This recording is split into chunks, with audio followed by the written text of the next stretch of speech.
नमस्ते। आज जो स्टोरी मैं बोलने आई हूँ, जो बताने आई हूँ, ये सत्य है। पूरी तरीके से सच्चाई है इसमें। बस मैं नाम बदल रही हूँ और कुछ चीज़ें तो थोड़ी काल्पनिक तो देनी पड़ेगी, इसलिए मैं ये बता रही हूँ।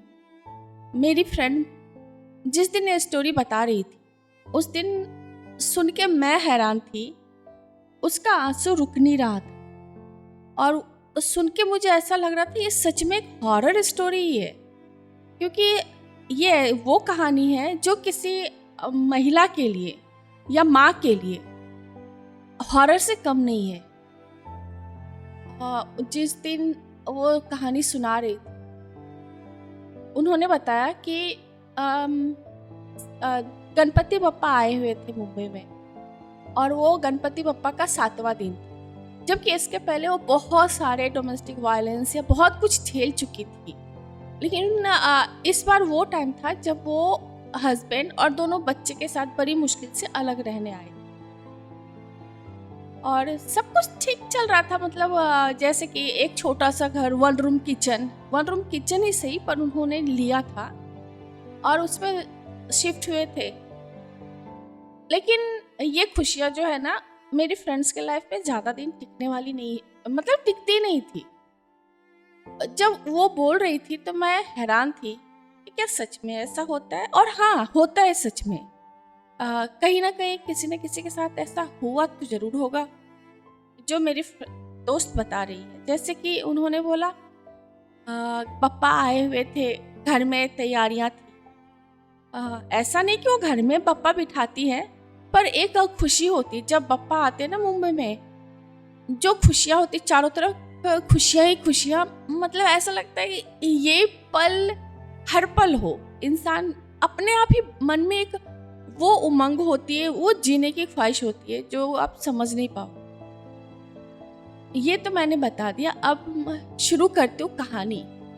मेरा जो बोलने का मोटिव है, जो कहानी सुनाने का मतलब जिसके वजह से मैं आई हूँ, कहानी ये है कि गणपति बप्पा का 7वीं का दिन था। सुबह न जाने क्या हुआ नहीं हुआ। वो बोली कि अचानक से मेरे हस्बैंड उठे, अपने माँ बाप से मिलने गए, मिल के आए। तकरीबन आसपास ही दोनों रहते थे। तो 10 बजे तक घर आए और आने के साथ मेरी फ्रेंड्स को न जाने क्यों जानवरों की तरफ पीटने लगा और उसे बोलता है अब तू निकल घर से, ये मेरा घर है, मैंने खरीदा। और वो धक्के मार के लिटरली उसे घर से निकाल रहा था। वो निकल नहीं रही थी।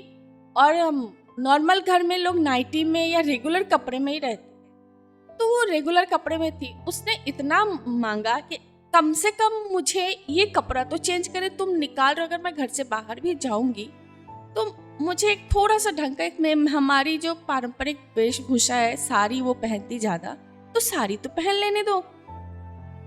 वो उतना भी टाइम देने को तैयार नहीं था। और उस महिला का बच्चा, बेटा था 7 साल का, बेटी थी 5 साल की। और बेटी बीमार थी थोड़ी सी, इतनी बीमार थी कि उसे गोद में उठा के उसका सब काम करना पड़ता और वो लेटी थी, सब देख रही थी, बहुत बीमार। तो बेटी तो बिस्तर से उठ नहीं पाई। और जब उस आदमी ने, मेरी दोस्त के हस्बैंड ने जब उसको मारा, तो बेटा अपने माँ के साथ उसका हाथ पकड़ के, कपड़े पकड़ के बोलने लगा, मम्मा आप जहाँ जाओगे मैं भी आपके साथ। और ऐसे करके फिर वो मोहलत मांग के उसने साड़ी तो चेंज किया और जो थोड़े से पैसे वो छुपा के रखी थी वो हाथ में लेके निकल गई कि हाँ इस जाती हूँ, देखती हूँ। लेकिन जब वो घर से निकली तो मन में ठाना था कि ऐसे करके, मतलब कुछ भी हो, अगर इतना पैसा तो है कि मैं गांव जा सकती हूँ और ट्रेन का टिकट निकाल के वो गांव चली जाए। लेकिन जहाँ रहती थी वहाँ का उसे कुछ पता नहीं था, मुंबई में जहाँ रहती थी बस। और घर से निकली और बेटा साथ में था। रोते हुए निकली, आंसू पोंछते हुए, खुद को संभालते हुए कि किसी को पता ना चले कि वो रो रही है। बेटे के साथ निकली, ट्रेन लिया। जाते जाते दिमाग में पता नहीं क्या है, वो सोची चलो दादर स्टेशन बप्पा से ही मिल के, बप्पा ही आए हैं ना, उनसे ही मिल के आते। वो दादर स्टेशन उतरी और सिद्धिविनायक का मन बना ली कि वहां जाएंगे। लेकिन कहते हैं ना, ये हॉरर, मैंने कहा ना जैसे ये एक हॉरर स्टोरी, सच में बहुत हॉरर है। जब वो बोल रही थी उस टाइम भी मैं सुन के मेरे रोंगटे खड़े हो रहे थे। हुआ ये, जब वो दादर स्टेशन पे पहुंची तो ब्रिज क्रॉस करते हैं सिद्धि विनायक जाने के लिए, पप्पा के दर्शन के लिए। तो ब्रिज क्रॉस कर रही थी, थी तो दुखी ही, तो वो आंसू तो संभाल ही रही थी, लेकिन खुद का होश नहीं था। और बच्चा का हाथ पकड़ के चलते चलते, न जाने ब्रिज पे बच्चा कहाँ खो गया, हाथ छूट गया। हाथ छूटा बच्चे का, वैसे 2 मिनट के बाद ही माँ को होश आया, अरे मेरा बच्चा कहाँ गया, मेरा बच्चा कहाँ गया। अब वो सिचुएशन आप समझ सकते हो, एक ही पल में हजारों सवाल दिमाग में आना कि मेरा बच्चा नहीं मिलेगा, मैं क्या करूं, मेरी तो दुनिया यही है, मेरे तो जीने का वजह भी यही है, आज जो इतना सरवाइव कर रही हूँ इनके वजह से, और जब यही नहीं रहे तो फिर मेरी क्या औकात। ये सब सोचते हुए उसको इतना रोना आ रहा था और रो नहीं पा रही थी कि अगर रोंगी तो भीड़ इकट्ठा हो जाएगा आसपास, और भीड़ इकट्ठा हो जाएगा, मेरा छोटा सा 7 साल का बच्चा मुझे ढूंढ नहीं पाएगा। और उसने याद किया कि मैं यहाँ तक तो साथ में थे, वो वहीं बैठी रही हजारों सवाल के साथ। उसके दिमाग में ये था, अगर 10 मिनट में बच्चा नहीं आया मेरे पास तो मैं यहाँ से जान दे दूंगी, अगर मैं यहाँ वहाँ दौड़ूंगी पब्लिक इकट्ठा हो जाएंगे, बच्चा मुझे देख नहीं पाएगा। इसलिए उसने खुद को, जहां तक उसे याद था कि मेरा बच्चा यहाँ हाथ पकड़ के आया था, तक वो वहां जाके शांत होके खड़ी हो गई।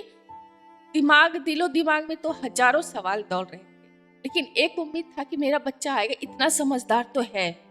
और वही हुआ, और पप्पा को दिल से पुकारने लगी कि पप्पा ऐसा मत कीजिए, मुझे जीना है, मुझे जीने दीजिए, मेरे बच्चे को वापस कर दीजिए। और सोच रही थी कि अगर मैं रोऊंगी पब्लिक इकट्ठा हो जाएंगे, मेरा बच्चा नहीं देख पाएगा, मैं यहाँ अगर दौड़ूंगी भागूंगी ढूंढूंगी, फिर भी पब्लिक का भीड़ जमा होगा, मेरा बच्चा मुझे देख नहीं पाएगा या मैं उसे देख नहीं पाऊंगी। लिटरली वो जो माँ वो स्टेशन पे शांत बैठ रही थी और पप्पा को बुला रही थी कि आप मेरे बच्चे को मिला दो, और कुछ नहीं चाहिए, आप जितना जो बोलोगे मैं हर चीज सहने को तैयार हूँ, मेरे बच्चे को मुझे वापस कर दो। और वही हुआ, कुछ ही देर में बच्चा वापस आया और अपनी माँ को बोलता, मम्मा आप कहाँ चली गई थी, मैं कितना रो रहा था, कितना ढूंढ रहा था आपको। दोनों गले मिलके स्टेशन खूब रोए। और फिर भी पप्पा के सिद्धि विनायक मंदिर गए, वहां पप्पा का दर्शन किया। दोनों 10 मिनट 20 मिनट बैठे रहे, आधा घंटा बैठे, मतलब इतनी देर तक बैठे रहे कि उनको ये पता था कि मैं 3:30 बजे तक मुझे यहाँ से निकलना, नहीं तो ट्रेन में भीड़ हो जाएगी, हम जा नहीं पाएंगे। और फिर दोनों माँ बेटा लौट के अपने घर आए। घर आके माँ हार चुकी थी कि मैं अभी बगावत नहीं कर सकती, मैं कहीं नहीं जा सकती। आज एक इतना हिम्मत किया कि मैं गांव चली जाऊंगी, तो दादर में बच्चे को खो दिया।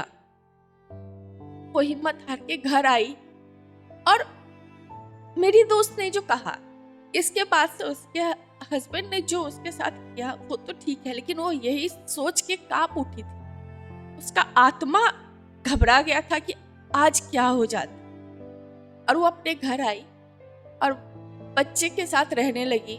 बेटी भी रो रही थी, मम्मा इतने देर तक कहाँ चली गई थी, मुझे ये हो गया वो हो गया।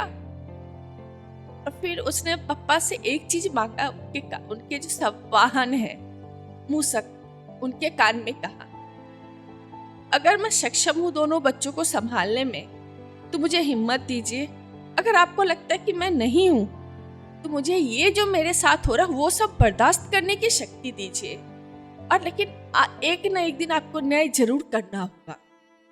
ये सोच के बोल के वो घर आई और फिर वही रेगुलर सी जिंदगी जीने लगी। लेकिन इस बात की खुशी थी कि उसको एक नया जिंदगी मिला है, उसका बेटा उसके पास है, उसके बच्चे उसके पास है। तो दोस्तों, आप लोगों की भी लाइफ में कहीं ना कहीं कुछ ऐसी घटनाएं तो जरूर हुई होंगी। अगर कहीं हुआ है तो प्लीज मुझे बताएं कैसा हुआ है, ताकि मेरा ये बोलने का, ये बात आप लोगों से शेयर करने का मोटिव, बोलते हैं ना, कामयाब हो कि हाँ ऐसा हुआ है, ना कि इनके साथ औरों के साथ भी। और मुझे कमेंट कीजिए और बताइए कि क्या ये सच में हॉरर ही था या क्या था? क्या ऐसी जिंदगी होनी चाहिए? क्यों क्यों अगर वो बेटा उसको मेरी फ्रेंड्स के पास वापस नहीं आता, तो वो बोल रही थी कि एक ही सेकंड में सोच रही थी कि अगर 10 मिनट में मेरा बच्चा नहीं आया तो मैं इस ब्रिज से कूद जाऊंगी। वो जो दिमाग का प्रेशर था उस पल का, वो मैं भी एहसास नहीं कर पा रही थी कि वो किस दिमाग में थी। दूसरे ही पल ये भी था कि मेरी बेटी मेरे घर में है, जो आदमी मेरा नहीं हुआ वो उस बच्ची का क्या हाल। तो ये एक कहानी उसके लाइफ की, ये एक छोटा सा हिस्सा ये भी था। और क्या बोलूं, बस इतना ही आज के लिए। Bye bye.